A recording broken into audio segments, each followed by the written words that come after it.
Vous pouvez parfois pénétrer dans la cour de la maison, mais il arrive que la porte soit fermée. C'est la seule maison de chanoine encore dans son état d'origine.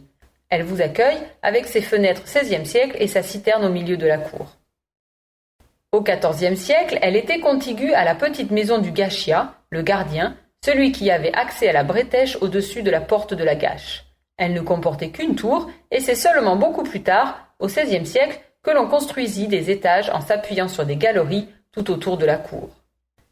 Ces constructions masquent aujourd'hui par un sas l'entrée de la tour d'escalier et nous empêchent d'admirer deux énigmatiques sculptures de personnages.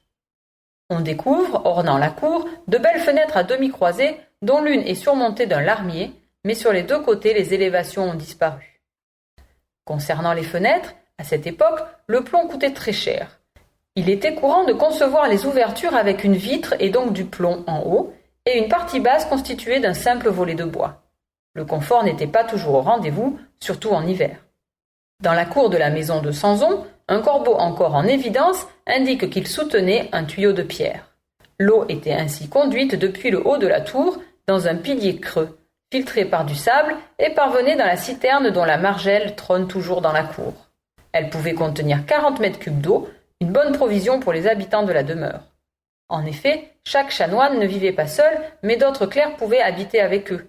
Quelques chanoines recueillaient aussi des petits clergeons, enfants de chœur, qu'ils instruisaient. Et il y avait également des domestiques masculins, bien entendu. Durant les guerres de religion, cette demeure fut épargnée par les exactions des protestants, car les parents du chanoine Antoine de Castillon qui l'habitait à cette époque étaient de religion réformée. Lors de la séparation des églises et de l'État, cette maison fut vendue. Elle fut rachetée et occupée par le chanoine Lacombe, mais le temps fit son œuvre. Abandonnée, elle se délabra de plus en plus. Depuis, rachetée par un particulier, elle a été très bien rénovée. Autrefois, sur le côté de la tour-porte, se trouvait la maison de l'aumône, à l'endroit devenu depuis l'un des jardins privés de la maison de Sanson. On sait qu'au XIVe siècle, le bâtiment fut composé d'une farinerie et d'une cuisine et que les distributions de nourriture avaient lieu pour les indigents.